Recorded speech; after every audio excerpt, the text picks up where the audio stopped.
Welcome to the Big Me Kickoff. I'm your host, Kevin Noon. It is Friday, March 8th, 2 p.m. Eastern Time. The Big Me Kickoff is brought to you in part by our friends at No Naturals. You can learn more about them in the scroll below or in the show notes, and we will read a little commercial for them coming up here shortly, here on a Friday as the Ohio State women's basketball team plays.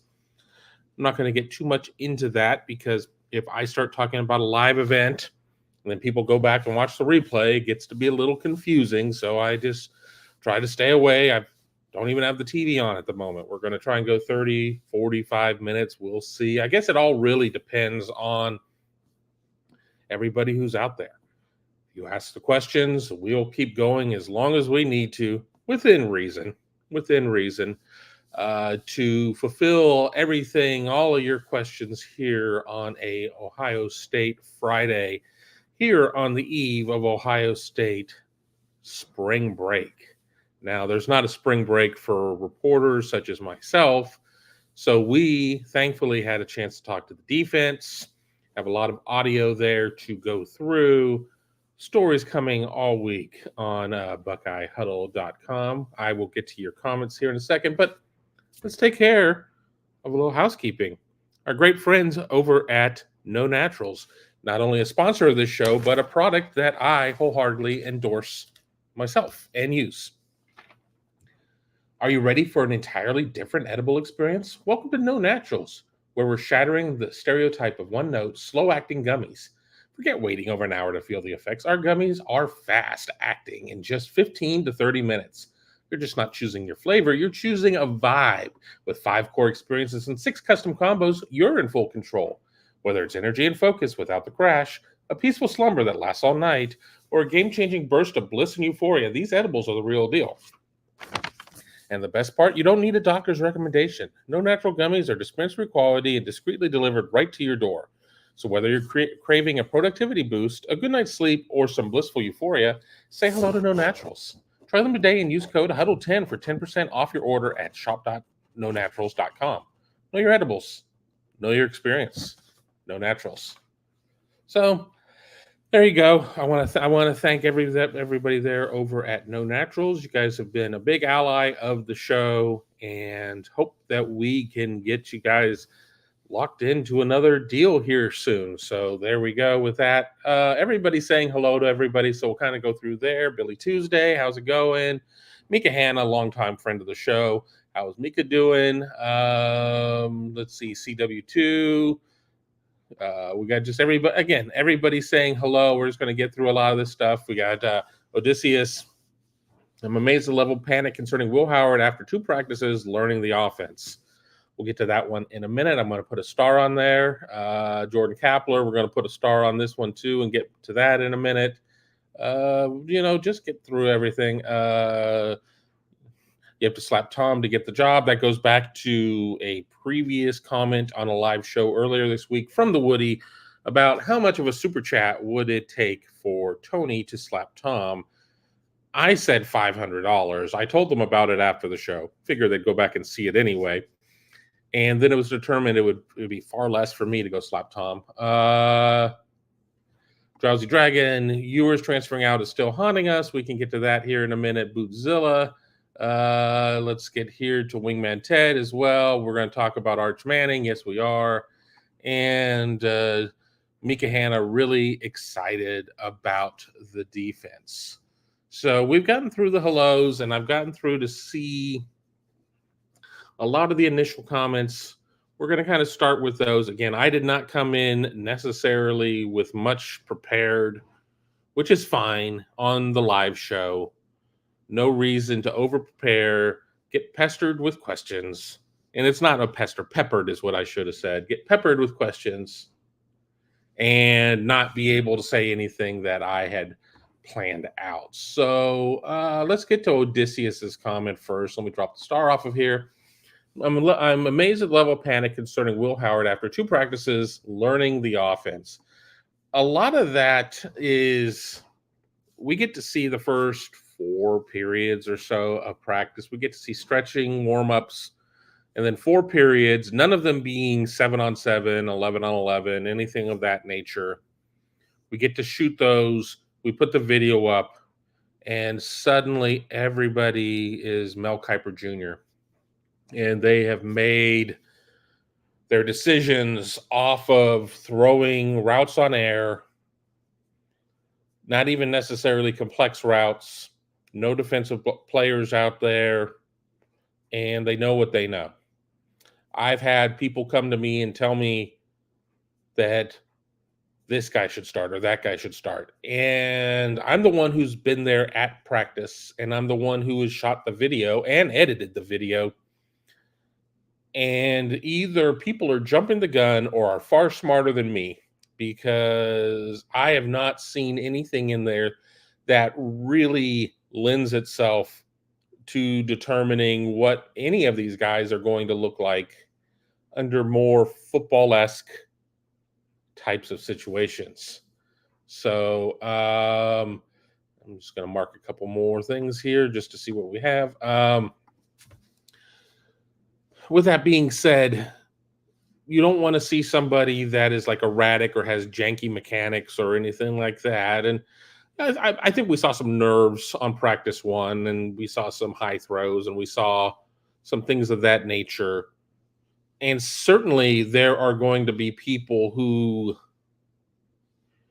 don't root for Ohio State who are going to watch the video and come up with their own conclusions. Spoiler alert, they don't want anything good to happen for Ohio State. So don't think that necessarily that they're coming at this with a pure heart and trying to help. They're just trying to sit there and disrupt and tell you that Ohio State is going to be bad or whatever. And I know you know these things. I know you know these things.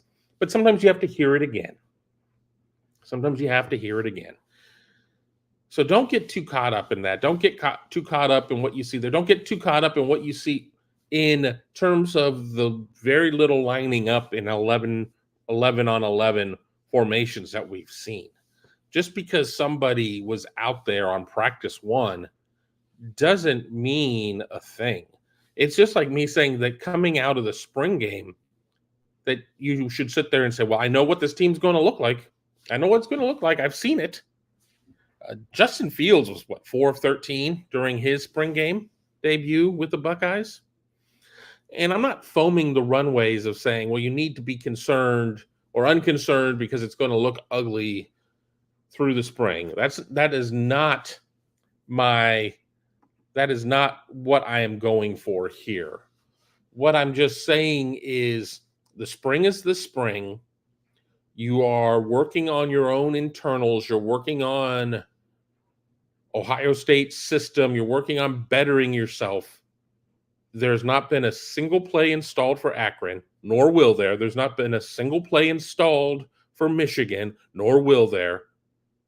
So this is just a matter of, for veteran players, kind of keeping them fresh and current. For younger players, getting them some much needed experience, and then you just move on. Once we get into the fall, then we can kind of start talking about things much more specifically. But when it comes to spring, it is March 8th. And if anything, these first two practices, the way that they're set up prior to spring spring break, you're going to get even less out of them. No pads, et cetera, et cetera, et cetera. You have to have, in spring ball, you can have so many padded practices. You can have so many in shells, so many in shorts. And it's always going to be your first couple are mandated to be in shorts. We have not seen any contact. We've not seen any of that yet at this point. We will not see another practice unless something changes until Student Appreciation Day.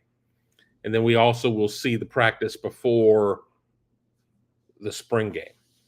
And I think we can shoot the Student Appreciation practice. We can't shoot the one before the spring game. So there you go. Let me go through a couple more of these things to stay. I don't want to fall behind. I fall behind on every show. And honestly, if you want to get your questions in, you either get them in early in the show when I'm taking questions, or of course you can super chat. That gets you to the top of the line. And we always do appreciate that. All of that money goes back to the site, helps all of us out. It's not like if you do a super chat on my show that it goes directly to me. It's all pooled together. It's like all the dealers at the casino, all their tips are pooled together. So, but if you don't want something going to Tom, that's fine. I'll make sure of that. I promise. Jordan Kapler, when is Coach Day going to announce me as the starting quarterback? I didn't know you had any eligibility left, Jordan. What would you say is the best aspect of your game, and where do you need work? As for any starting quarterback, there's no real upside. Chip Kelly came out and said, the announcement will be made when it needs to be made, something to that effect. There's no reason to do it in the spring. And that's not a matter of trying to Jedi mind trick quarterbacks into not transferring. I think you're going to come out of the spring and people are going to have a good feeling as to where they stand on the depth chart. But there's no real reason to come out early. And of course, fans are going to say, well, there is reason. I want to know. Well, that's great. We all want to know. I want to know the winning lottery numbers, but nobody's told me them yet, at least in advance of a lottery. Maybe one that I don't have a ticket for. They've told me, oh, this is what they were. So there's no real upside in doing that. Now, I think there is a point in time in August where it's time to say, okay, we know who it is. This guy's going to start getting 70% of the reps.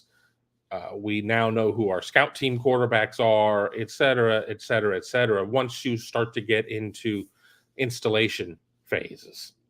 But for now, Jordan is not going to know if he's named the starting quarterback, nor any of the other 5 competitors. You're just going to have to kind of wait it out. Let me stay current with what we have here. Just a lot of hellos and everything else.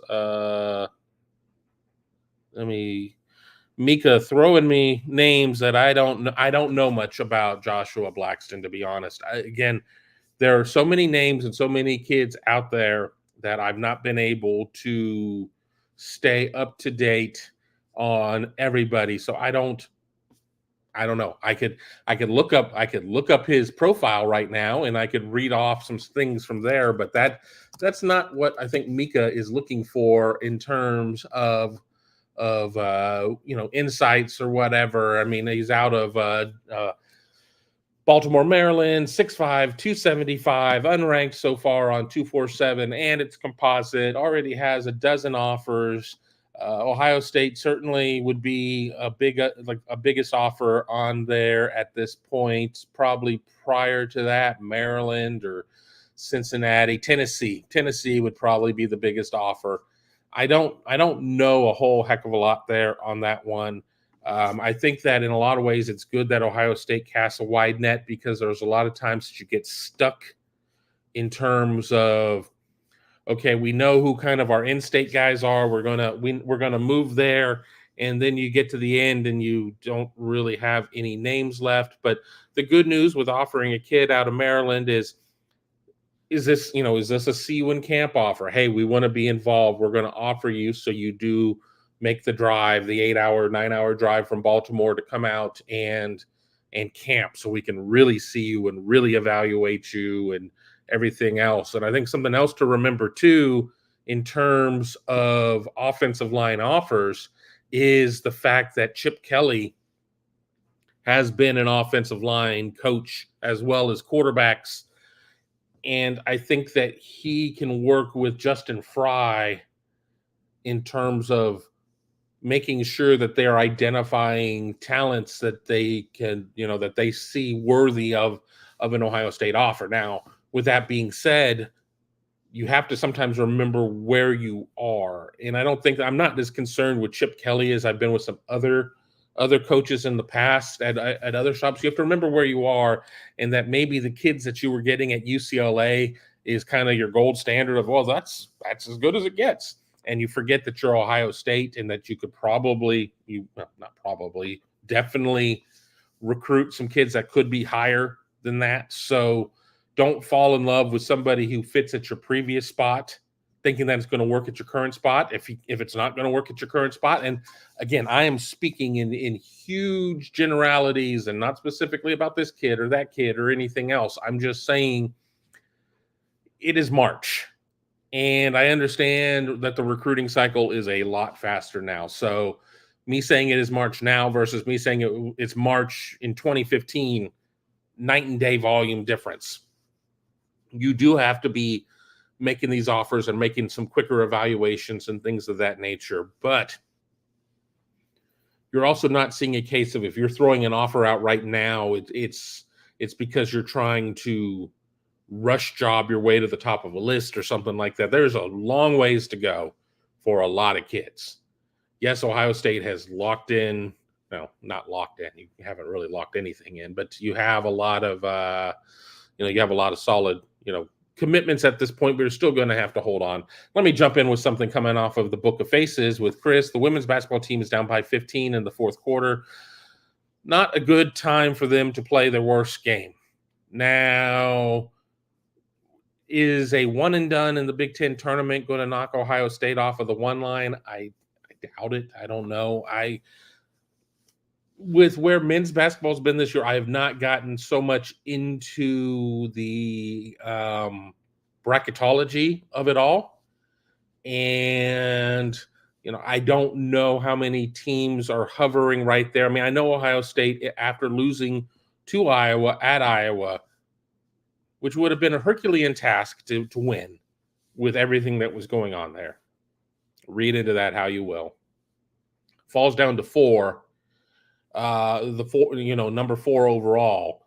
I mean, I guess it sounds like Ohio State could fall off of the one line, but it's still the way that it works is they should still be able to have their regional things of that nature, but not the right time for Ohio State to be flat. So I don't know, Chris, I don't have the game on here, or I'd be doing this the whole time trying to watch it. And I owe everybody here who has joined me on a Friday afternoon most of my undivided attention. The animals are still running around the house. I do have to keep an eye on them, which is why I'm not doing this up from in my office because of being on babysitting duty of animals. But Neil Harris is saying that Maryland not missing anything and OSU missing everything. There are just going to be days that it's not your day. And you just tip your hat at the other team, and it's like, well, you made your shots and we didn't make our shots, and there you go. But you're getting into one and done nature now. If Ohio State does not find some miraculous comeback in the final 7 minutes, and I've watched this Ohio State team put a lot of points up in a hurry. But if Maryland isn't missing and Ohio State isn't stopping Maryland, I don't think there is an answer.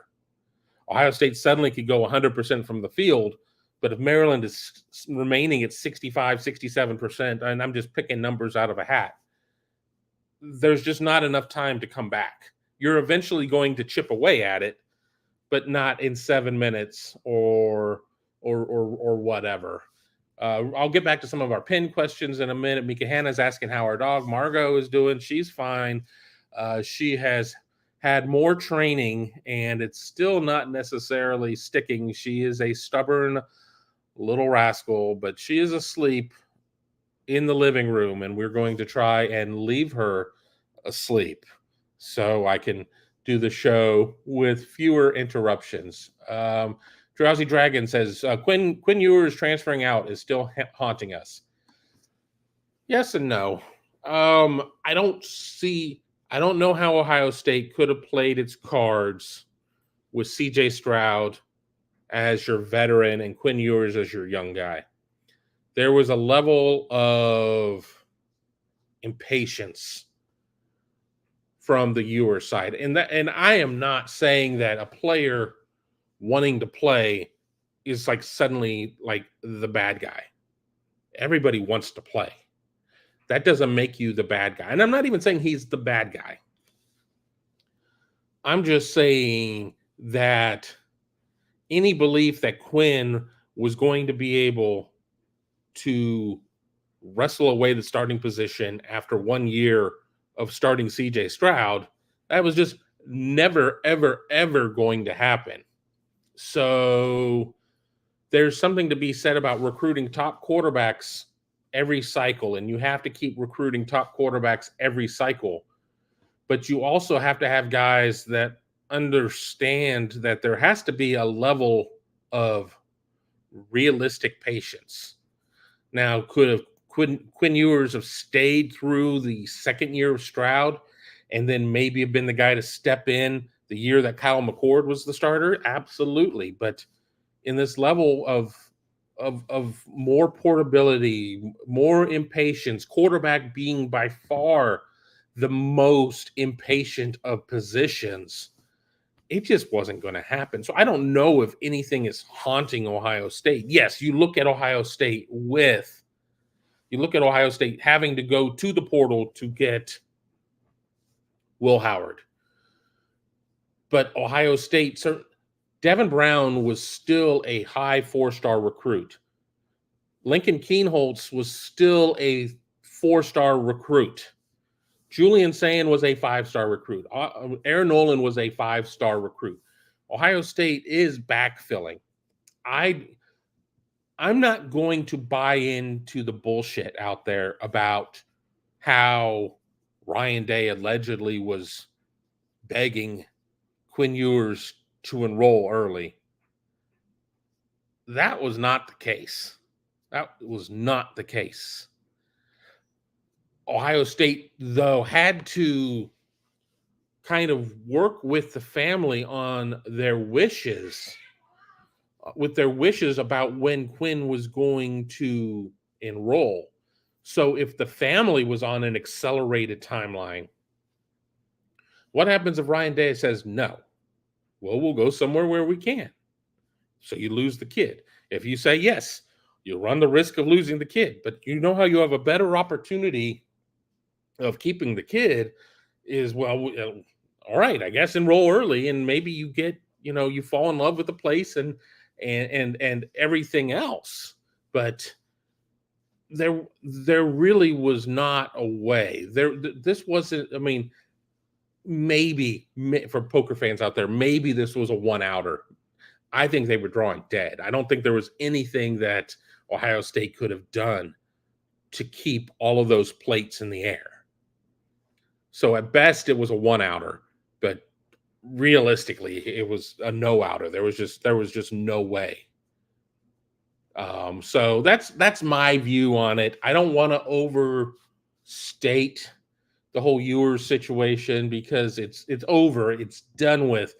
He's the starter at Texas. Ohio State has got its position, but to Drowsy's point of it being something haunting them, I think it haunted them. I don't think it is still currently haunting them, but that's my view. I mean, Drowsy feels another way, Billy or Mika or Frank or Sage or whoever could feel differently. So I don't know. I don't know how you necessarily thread that needle for it to happen. And we like talking about situations that from the past and what does this mean and what does that mean? But let's remember this. Let's remember this. If not for certain down moments, certain up moments would have happened. If the program didn't run into some of the issues it did at the end of Jim Tressel and then the Luke Fickell interim year, is Urban Meyer in play? If Tom Herman doesn't leave when he does Ohio State get Ryan Day? When you miss out on this player and it opens the door for that player, remember, and this is going back old time for a lot of recruiting people. So those of you who've only been following recruiting recently, I apologize when you're like, I don't know who the hell you're talking about. Do you remember the name Darrell Price? He committed to Ohio State, was set to sign with Ohio State. He faxed in the wrong paperwork. He saw that as a sign from God that he wasn't meant to follow through with that commitment and ends up signing with UCLA. In that moment, people were very unhappy. But Ohio State turns around and gets Niall Diggs. And those of you who have a little gray in your hair, whatever, probably remember Niall Diggs quite well. Niall Diggs was supposed to go to USC. His sister's boyfriend was like a coach and got displaced at USC. And he made the move to Ohio State, had a tremendous career with Ohio State, went on to the league. Things happen for a reason.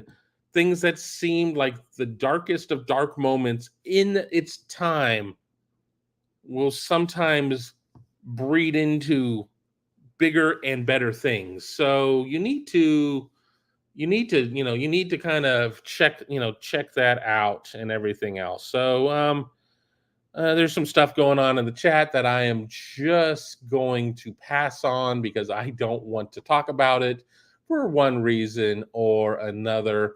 Let me see what else we've got here. Philly Tuesday, another minor odd narrative is that Air doesn't have a strong arm, but if you go back and you watch him in high school, his televised games, he does have a strong arm. People don't know really how to watch left-handed quarterbacks to begin with, because that is by far the minority of quarterbacks out there are southpaws. So you sit there and you watch everything backward, and it's like, oh, well, it should be like, just a mirror image. But you don't, they're going to be throws that a lefty is making that are a much longer throw for a lefty than a righty, and vice versa. It just has to do with the mechanics and how everything works. And for anybody who's saying that Air doesn't have a strong arm, go back and watch my Tuesday video from the Ohio State practice. And they were having running backs running like a little wheel route. And Aaron Nolan was dropping it right in the basket. Now, was he sitting there zooming it in? No, because that's not what you're necessarily doing on a wheel route. But he was making a substantial third-level throw with ease, flicking his wrist. So I don't know. Again, I think it's just a case of everybody is already into their camps. I'm 100% Will Howard. I'm 100% Devin Brown. I'm 100% Julian Sayin. I'm 100% Aaron Nolan. I'm 100% Lincoln Keenholz. I had to name all five, to be fair. And because of that, everybody else isn't as good. And in order to boost myself up in my beliefs and make my argument, I'm going to tell you what's wrong with the other four. I mean, that's fine. I mean, I guess it's kind of like a presidential primary, not hashtag stick to sports, primary season where everybody is going to support their candidate, but you need to come home at the end in advance of the general.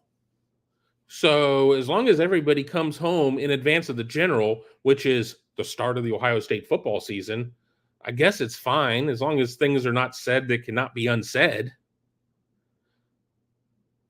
We would never see that in fan social ever, would we? But as long as things are not said that cannot be unsaid,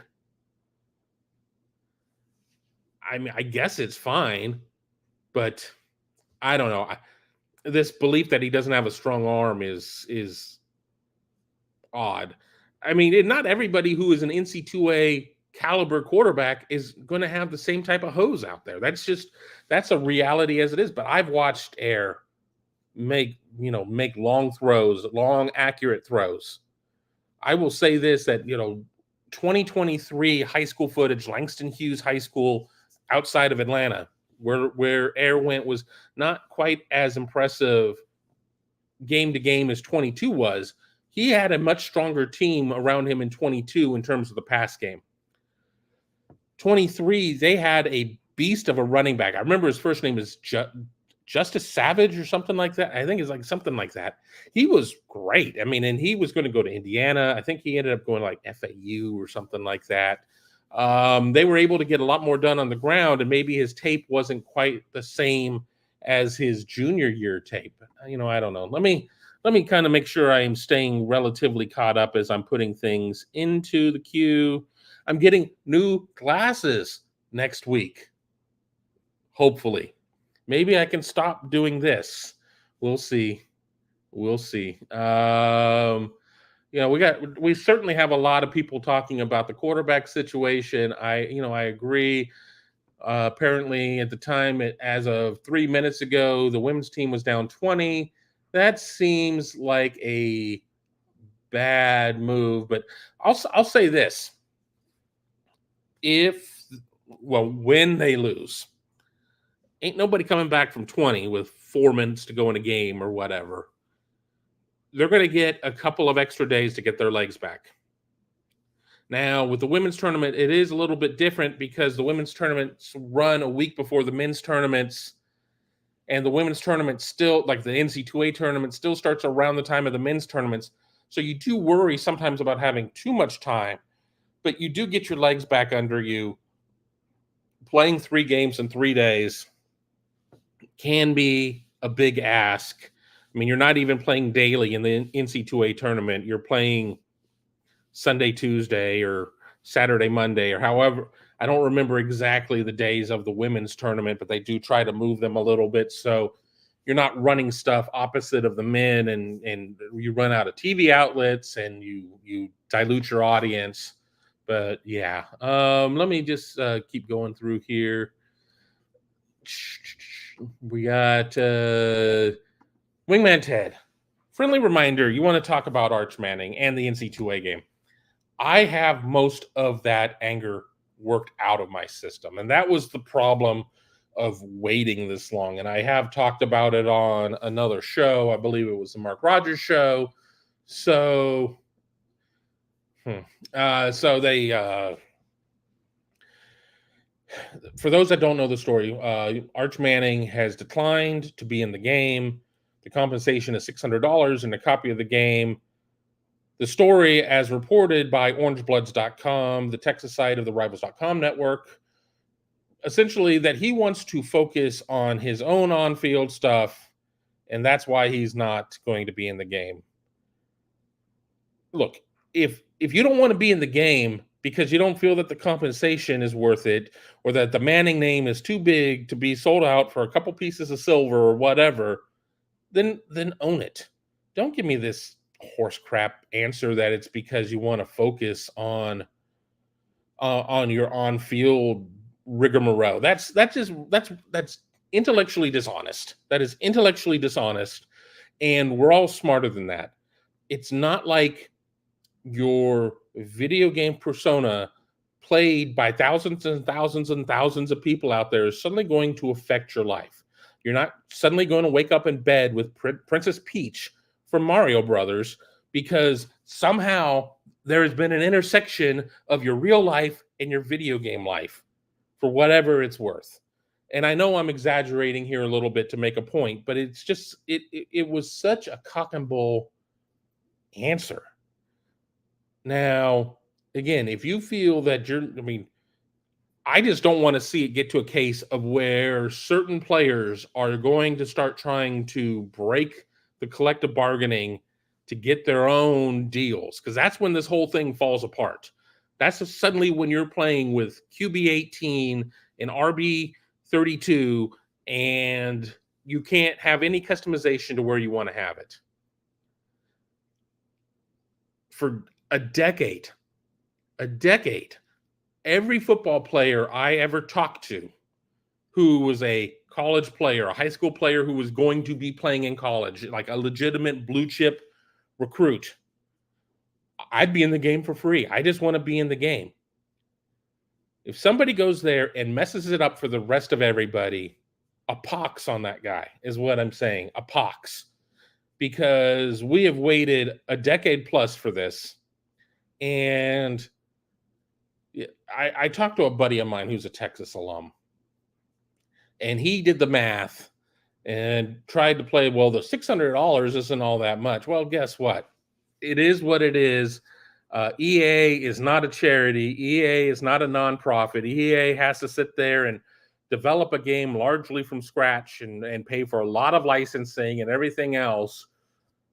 And I'm not trying to be, Captain Bougie here supporting management, but I'm going to support management on this one. There are a lot of hidden sunk costs in developing this game. And honestly, if this game blows up, I mean, next year that payout could be $900, but it's not going. I tell you what, it's not going to be. It's not going to be like 20 grand, because there are a lot of players there that nobody is necessarily going to be thinking of playing as. Notice I said as and not with. Pro tip: you're not playing with any of them. You're playing as them. And you're not going to have a structured tier system of where, your starters get X amount and your backups get X amount and everything else. It's just, I mean, at some point, you're just going to make it too complicated. So be careful if you're rooting on the Arch Mannings of the world to soak the corporation there. Be careful, because we're going to end up with either no game or a game that you're going to have to use a lot of damn imagination on. So again, if it's the money, at least have the wherewithal to come out and say it's the money. I'm not cool with the money. Don't give me some intellectually dishonest BS answer of why you're not doing it. It's ridiculous, and it's insulting. It's insulting, and I'm going to tell you, one of the first things I'm going to do when I get the game is I am going to kick quarterback whatever off the Texas roster. I'm just going to kick them off the roster. If you don't want to be in the game, then I'm going to your player gets processed. And that's what I'm going to do, because, I mean, yeah, is that going to change maybe some of the authenticity of it in terms of everything? Yeah, I guess you could still have quarterback whatever, name him, Joe Blow or whatever. And I mean, at least it's going to keep up some of the integrity of the game in terms of Texas's backup quarterback having a ton of potential and no real results to show for, versus cutting the guy off and just saying, well, sucks to suck, you get nothing. But with that being said, I am not, not supportive of this. Now, I guess if there's like an Amish player or something, and having their image is a bad thing or whatever, then that would be different. But I digress as I start to go off on tangents right now. Mello says no one likes Arch. Yeah, it's it's an issue. All right, the women's game is done. 82-61 is your final. Ohio State women's basketball team eliminated from the Big Ten tournament. So Ohio State will have the Big Ten regular season championship, but will not get the tournament championship. So Ohio State actually will be an at-large team because of where the auto bid goes. We'll see at that point, but I think Ohio State is just fine. Drowsy Dragon, will we see Caleb Downs return punts? I don't know why I would want. Ohio State doesn't return punts to begin with. Now, obviously, with Parker Fleming moving on, Ohio State may have a different purview of how it wants to handle special teams. I don't know if I want to necessarily put a player that is going to be so meaningful in terms of what Ohio State needs to do in a position to take extra hits. Your safety delivers hits, doesn't necessarily receive hits. It's not that I'm not aggressive. It's not like I say, well, 35 points is enough. Let's just completely call off the dogs, simplify everything, and get the hell out of Dodge. But I also am not a fan of putting my best players in that type of position.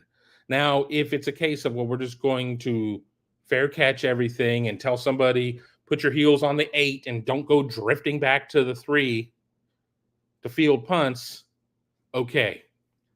But the game is so much, the players are bigger and faster and stronger and everything else. And that just seems like, I personally don't like that idea. I think that there are players on Ohio State's depth chart that maybe aren't seeing a ton of playing time that can do that role. Why not have a Bryson Rogers returning punts? He's probably not going to figure into the mix in the top 4 receivers this year. But On the flip side, I don't want to see Jeremiah Smith out there returning punts or kicks or anything like that.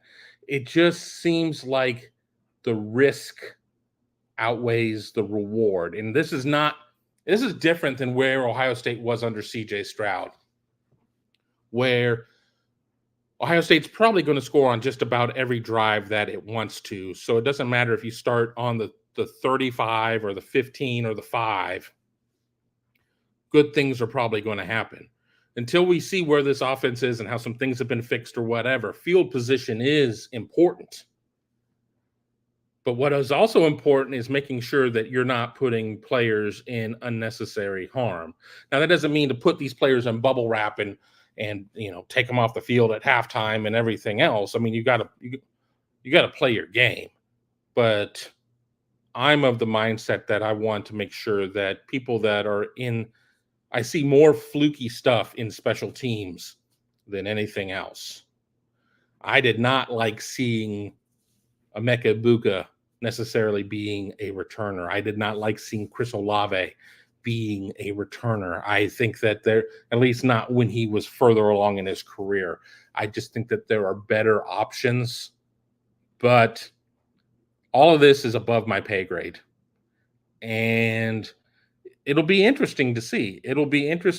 But until I see Ohio State really say, we're interested in actually returning kicks and punts, and we're going to do things about it, that's when I'm going to start to be like, okay, well, now I have to kind of think this through. But under Ryan Day, it hasn't necessarily been a thing. I mean, you have to go back to Jalen Marshall. The last time that you actually see a returner and be like, this guy's got a chance to house one. And he did. And he also put a lot on the ground. And he also got his bell rung. I mean, so I don't know. I mean, the goal is to get the opposing team to have to punt a lot. I don't know if March 8th, I am super concerned with who's returning them. Just don't get anybody hurt. Glasswing. Oh, it's funny that Mika mentioned Bryson Rogers. I didn't even see that when I threw that name out there. Glasswing, I'm not a gamer, so I don't know much about it, but $600 doesn't seem like that much, but I guess they have to pay so many players that they can't give that much to each guy. It is passive income. You're not having to do an appearance. Hell, you're not even having to go into some motion capture studio to go get your, face scanned and everything else. You're getting $600 and you're getting a $70 game. And you're getting the chance to have a legacy in certain regards. Granted, we know how video games are, and games that you had from 6 or 7 years ago, you're lucky if you have a system that can play them. But when you're dealing with 10, 12, 30, I don't know how many players in 1A that you have, 133 teams times 85 scholarship players is a lot. You just can't go out and give a ton of money.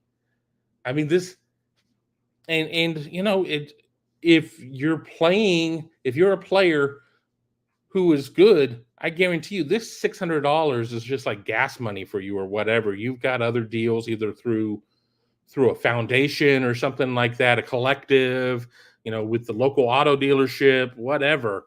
I mean, and there are going to be a lot of players out there that just don't have anything for NIL. So this $600 at least is like, well, A, I'm getting the game. B, I can sit there and set it up to where I'm playing as myself. And I've got some farting around money. So I don't know. Wingman Ted said that the Amish only play for Notre Dame, not Texas. Oh Lord, Notre Dame. That's a James Yoder reference for those of you who don't know. Billy Tuesday says Emeka liked to catch punts over his head, and Jaden Ballard liked to roam back to the 1 yard line. I mean, there's just a lot of issues there. Sean says, sounds like Lorenzo Styles Jr. to return kicks and punts. How about Mylan Graham? Well, you need to get some of these guys into camp first. I can't tell you about somebody who is still in high school. But I think Lorenzo Styles Jr. might make some sense We certainly saw him during practice. I mean, we're going to see 8, 9, 10 guys get shuffled through during the opportunities we get to see in spring ball. We're going to get to see a few guys do things along the way. You don't get to see a return game in its true sense in the spring game. So you're not going to be able to watch a spring game and say, well, I really liked what Styles did there. Well, I really like what Bryson Rogers did there. The fact that Ohio State does not go through and run a full punt in spring ball should be a pretty good indication of why, you're not taking guys to the ground. You're playing thud. I mean, and Ohio State isn't even there yet, as I said, with Ohio State's first 2 practices being in shorts. Don't make your own life more difficult. Now, also on the flip side, don't be like Navy coming through the COVID year, not practicing tackling at all. I don't remember who it played in its first game of that year, but it was by far the worst tackling performance I've ever seen out of any team in Division 1A, especially a Navy team, because these service academy players, may not be the greatest football players in the world, but they are dudes. They are dudes who are answering a bigger calling, a larger calling, if you will. And to see them out there looking that crappy was unbelievable. I could not believe what I saw at the time. So, yep. Mika saying, do you think Larry and Knowles will be on the same page this year? Sounds like it to me. One of them wants to run a 4-3 and one of them wants to run a 3-4. Are they going to be totally on the same page? No, they're just not. I think maybe that you can find a better midway point, but Ohio State is still going to be a 4-3 team. I mean, we're going to see some changes and permutations and everything else. We did have Knowles talking about going out there and running like a 5-man front, double eagle, bear front at times, and what you could do in those instances. So whether or not we see that, I tend to believe that we might at some point. But no, they're not going to be on the same page, because if we've talked about through the years, this guy is a 4-3 guy, this guy is a 3-4 guy, and that's where they live, and you're not going to move a guy off of that if they don't want to be moved off of that. I was talking to another writer at practice on Thursday, and he's like, realistically, there's only one team out there in football that needs to be 4-3, and that's the San Francisco Giants or 49ers. I'm in baseball mode already. I'm sorry. It was the 49ers, and that's just because of all the defensive linemen it has. But everybody else is better suited to be in a 3-4. And I believe that we're going to see Ohio State in a 3-4 at some point. That point is not right now. So, in short, no, we're not going to see everything 100% simpatico. It is not. When you have that type of structural difference between 2 of the major figures of your defense, it's just a matter of finding a way to make it work. And that's what it all comes down to, is make it work. Don't get so hung up on labels. We need to be this. We need to be that. You need to do what suits your roster best. What does your personnel dictate? We hear so many times stories of coaches, I'm running my system come hell or high water.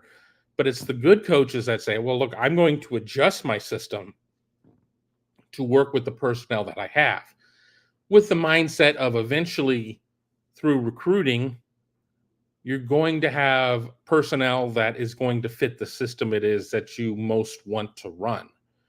But if you just say, well, we're going to do this regardless of the personnel that we have, that's not, that doesn't work. It just doesn't work. So you got that there. Let's see here. What else we got? I answered that question in here. Mika Hanna, another one. I think we're going to see a lot of new looks on defense with a lot of sacks and turnovers. I think that we could see a situation of where there's some more pressure for certain, and that's not saying running zero and bringing everybody, but I think as Ohio State's secondary is going to be even better this year, and that's not taking anything from what Josh Proctor was, but bringing in Caleb Downs, having the experience of Burke and Hancock and Igbinosun, having Ransom. I think that when you look at what that secondary is, you feel a lot more comfortable about what the back end is going to be able to do. And in doing so, you can do some different things up front. Turnovers are turnovers. Sometimes it's a luck thing. I mean, I've certainly seen Ohio State teams that have had great defense who've not taken the ball away a lot. And a lot of that, too, it takes two to tango. You have to go against a team that's willing to throw 50-50 balls, throw it into danger or whatever for you to get interceptions. We've seen a lot of teams go against Ohio State that only throw outside the numbers and try to take off small bites and don't necessarily put a ball anywhere close to an Ohio State defender.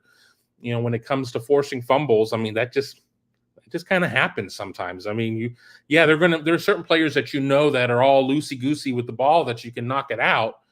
But other times it's just a matter of can you get your fingers in there in a position to where you can rip the ball out no matter how hard the guy's squeezing the pill. But I don't disagree with Mika's statement. I think some of it is kind of rolling the dice and getting luck, but I think getting pressure, I think Ohio State's defense is going to be able to do a lot more when you look at a defense that did not lose a whole lot. I mean, yes, you lose your two starting linebackers. You lose a long-time safety. You lose an interior defensive lineman, but you bring kind of everybody back. It's like with a quarterback who's in his second year or third year as a starter, which is going to get more and more rare.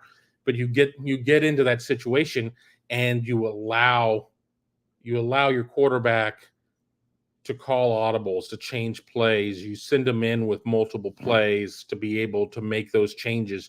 You don't do that with a year one guy. So I think that there is going to be that potential, if you will, to do some of those types of things. So let me punch that one out. I can punch out that one because we've talked about that. Let me see what else we got.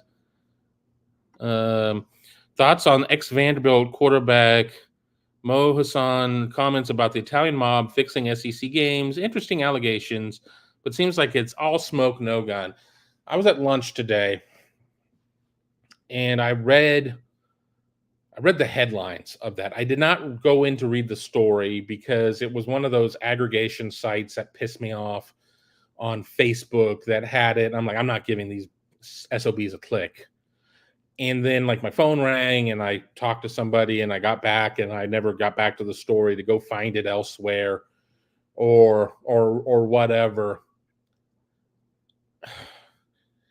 I have a hard time finding that it's the Italian mob doing something like that. I mean, I am certain that there are outside forces that do apply pressure at times to see what can be done. I've never heard of this player. Did he play? Did he have any impacts? I thought I read that is he at SC now? Because I don't even know exactly what the hell I read, to be quite honest. Because I didn't read all of it. I don't. If the SEC is fixing games, if SEC games are being fixed, they sure are doing a boring way of going about it. I would think that if you were going to do that, having Georgia win most of its games and Alabama winning a large amount of its games and whatever, it's not necessarily. I'd have to look at what numbers are against the spread and things of that nature, because it's easy to look at stuff top down and be like, well, that game went as we expected and that game went as we expected. But you don't know what the line is. The line could have been 3 here and 17 there and whatever. But it just feels a little sensationalized to me. I just don't know if I'm buying it. But a lot of times, a lot of the biggest schemes are sometimes the toughest to believe. The toughest to believe are true. So I'm not completely dismissing some sort of interference or maybe that some sort of interaction that this guy claims, but it doesn't make sense. It doesn't necessarily make sense to me about the Italian mob. I mean, I'm just not going to the sports book in Palermo to do all of this stuff. So I don't know. Sean says that love Edric Houston. He might be the next great end at Ohio State. He's certainly, he's a guy that walks around and he looks the part. Nobody wants to be the guy to put a lot of pressure on that true freshman, though they all get it. Jack Sawyer certainly got it, et cetera, et cetera, et cetera. We'll see, but I still think that I think he's going to have a good career. Odysseus asking about Huddle Eats before the spring game. Just had a lunch meeting with the rest of the crew at some point this week, Tuesday, I think it was. And I was kind of talking about Huddle Eats. The problem with it is that we have to really go in with a plan to do it. There are a lot of times that we're on trips and I have my GoPro with me and it just doesn't happen because we do so much programming here at youtube.com/Buckeye Huddle. Not only the Big Me Kickoff, but Buckeyes Tomorrow Morning, Buckeye Weekly Podcast, School Session Recruiting Podcast, et cetera, et cetera, et cetera, that we have so much stuff to try and do, and we want to find a little bit of downtime for ourselves that we never get a hungry huddle done. So it is in my plans. Huddle Eats is my baby. Hungry Huddle, because we changed the name when we came over here. Yes, I want to do something. What you can do to help me the most is if you're a member of Buckeye Huddle, is to post about it on the Huddle message board to make sure that it's like we want more hungry huddles. What you can also do is sign up for Buckeye Huddle and then go on the message board and say we want more hungry huddles. That gives me more evidence to say we need to do more of these and the company needs to pay for the meal. So I'm never going to say no to that. But again, another issue I run into as well is we get into a town relatively late. Okay, we've recorded a Triple H. I still have to edit it before the game. So we'll see. We'll see. Where else are we? Wingman Ted, he went 7-11 for 158. We're going to say yards and not years, and a TD in his career at Vanderbilt. Not great numbers, but he could be Hall of Fame worthy at Vandy. I mean, if the Mafia went after this guy, how's this guy going to have any effect unless he just runs out on the field or deflates all the footballs or gives everybody a cold or something like that, or puts liquid fire in all of their jocks, Revenge of the Nerd style? That was something else I was thinking. I was like, I don't know who the hell this guy is. How is he going to have any impact unless he drives the team bus over the team? So I don't know on that. Troy V asking, is the Mafia still a thing? The first rule about Fight Club is we don't talk about Fight Club. I mean, and yeah, I would assume that the Mafia is still a thing. I have not spent any time whatsoever in Italy, and I'll tell you who I'm not going to mess around with, La Cosa Nostra, for certain. So if it is or isn't, I don't know. I don't want to get involved. Sadly, I do not have any Italian blood to my knowledge. I've not done any of those 23andMe's or whatever, but I've never been told that I have Italian blood. I cannot be a made man, so I am just going to have to sit that one out. I'll have to sit that one out. We're closing in here on an hour, which is about where I want to be, but I will keep answering questions for the next couple minutes. Again, thank you for watching us here. Be sure to hit that thumbs up.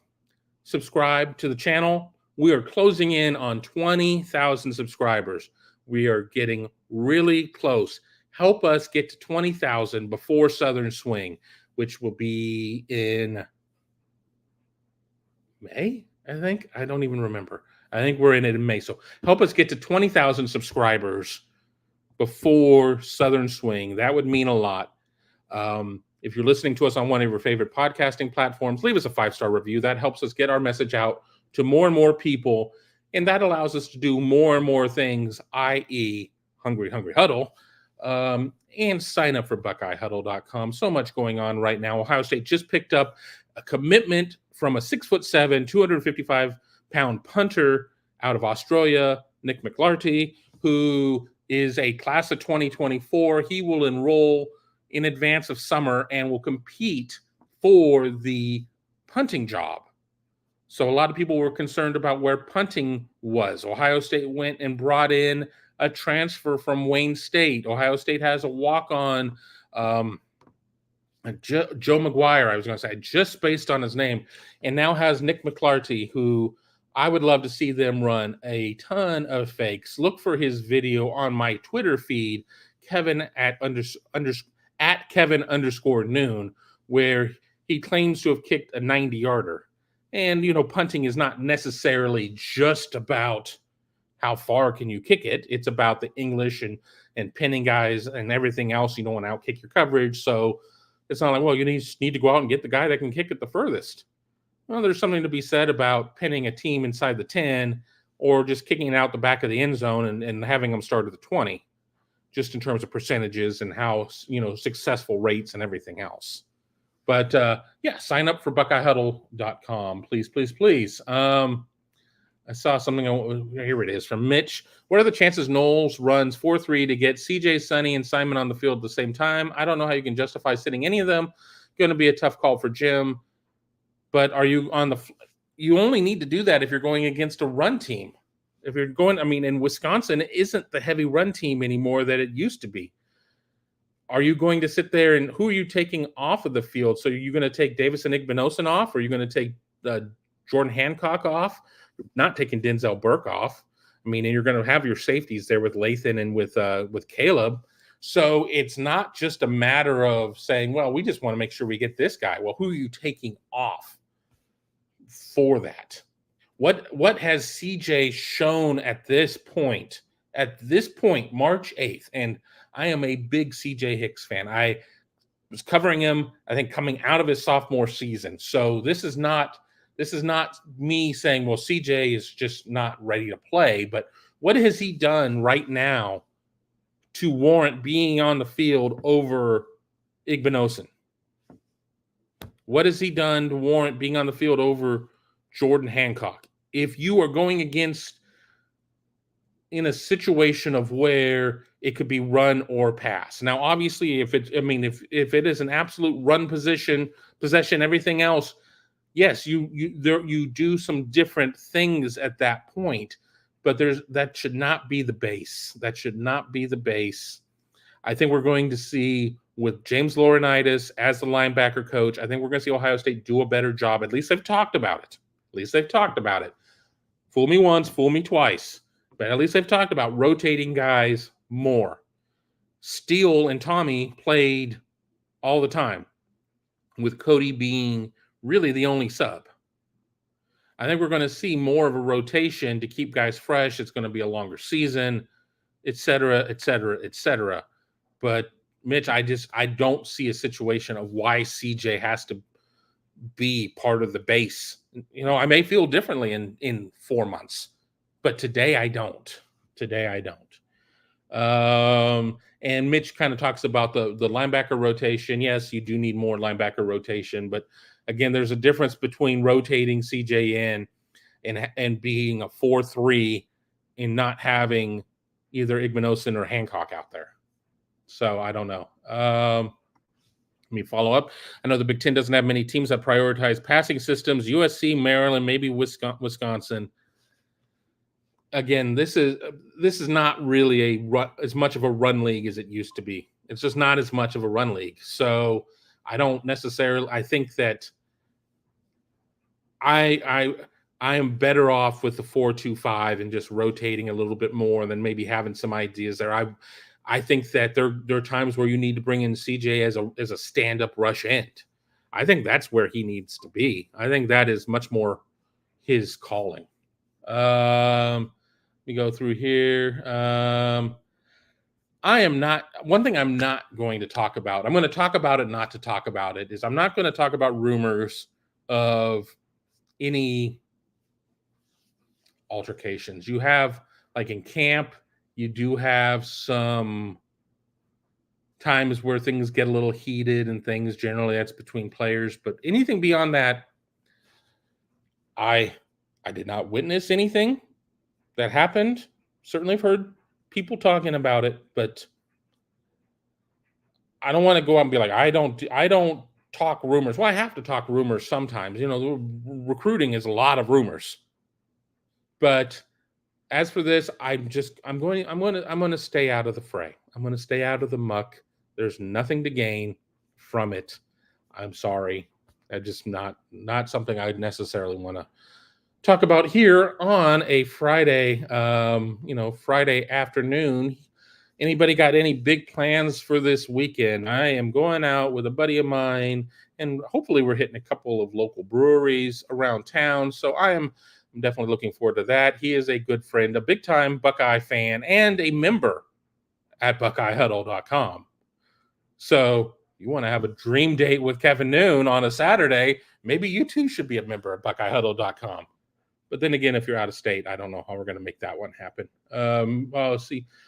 Mika wants to know who's the next commit. If I knew, I would put money down on it. Not that I think that there is a betting forum for any of that.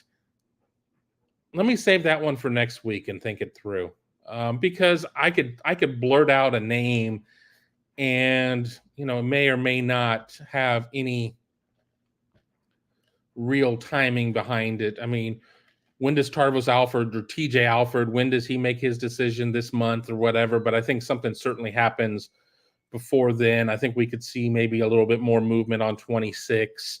But at this point, I'm not ready to give a name because I just don't know. Mika's having tacos tonight. I had tacos for lunch. I went to Me Mexico out in Whitehall, and it was pretty good. Had never been there before. Had driven by it multiple times. The chicken was really good. Did taquitos, a couple of enchiladas, and a taco. Troy V is going to be smoking some short ribs for Sunday dinner. I would like to do something off of my smoker, but that's just not in the cards right now at the moment. Wingman Ted talking about the College Football Awards Association not being in the game. It's fine. I mean, if it's like, are you really that concerned if you win the Bolitnikoff or, top wide receiver Gennaro award? Does it really change the experience? Not really, in my opinion, but it is, it kind of is what it is. Let me see what else. From Mitch, do you believe we'll see double back sets now that Chip and Judkins are in the fold? Ohio State has never really been a team to run 21 or 20 personnel. It's one of these situations of who are you taking off the field at that point? Ohio State, I think, likes having two tights out there. I mean, I guess I could probably see some scenarios of where you could go 21, which is two backs, one tight. Definitely not 20, unless the line really is a lot better than we think it is. Because, we know Trevion can block. I'm sure we know that Judkins can block. And I know you're saying Trevion and Judkins now that I read it again. But I don't know. I need to do some more research on some of the things that Chip Kelly does. I know that Ross Fulton here on the channel for us has done a lot of stuff talking about what some potential X and O things can look like. Be sure to check that out. We're getting here to the very end of the show. Any St. Patty's Day plans? Will Tom dress as a leprechaun? So let's see. In a week is the 15th, so it would be a Sunday. I believe I will be doing my side hustle freelance gig, so I'll probably be doing nothing for St. Patrick's Day in terms of fun. I'll probably be covering Ohio high school basketball final games at that point. Anything else? Wingman Ted, who is my pick for who loses their black stripe first? Well, the easiest answer would be one of the transfers. Now, I'm going to really overthink this one, and I'm going to end on this. How about somebody like the tight end, Will Kacmarek from OU? And here's why. I think it's important in a lot of ways to have it be a guy that has college football experience versus a incoming kid, but it would be just too easy for it to be Will Howard or Caleb Downs or Seth McLaughlin. Why not sit there and juice them up a little bit? And you have to earn it. There's no formula, there's no card, there's no sheet that's like, if you accomplish these 6 goals, you will lose your black stripe. It is motivational. If you are a player that plays better pissed off, I'm leaving that black stripe on you until the end, because you're hungry and you want to get that black stripe off and you've got something to prove.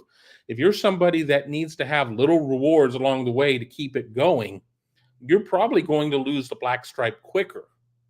But with that being said, I think that having somebody who is an incoming transfer losing it, I mean, because I know that everybody wants to say, what about Jeremiah Smith? I leave the black stripe on Jeremiah a little longer than maybe people would anticipate. I think that having that motivation is not a bad thing. And I'm not saying that you have to manufacture motivation. I'm not saying that you have to manufacture that to get somebody anywhere. But I don't know. But those are my thoughts. Those are my thoughts that I have there. Let's do this again next week. We will do a Friday live show more than likely next week. I may drop a show over the weekend. I have not decided yet, but that's why you need to make sure that you have hit the thumbs up, hit that bell. Don't miss a single episode of the Big Me Kickoff or anything else here at youtube.com/Buckeye Huddle.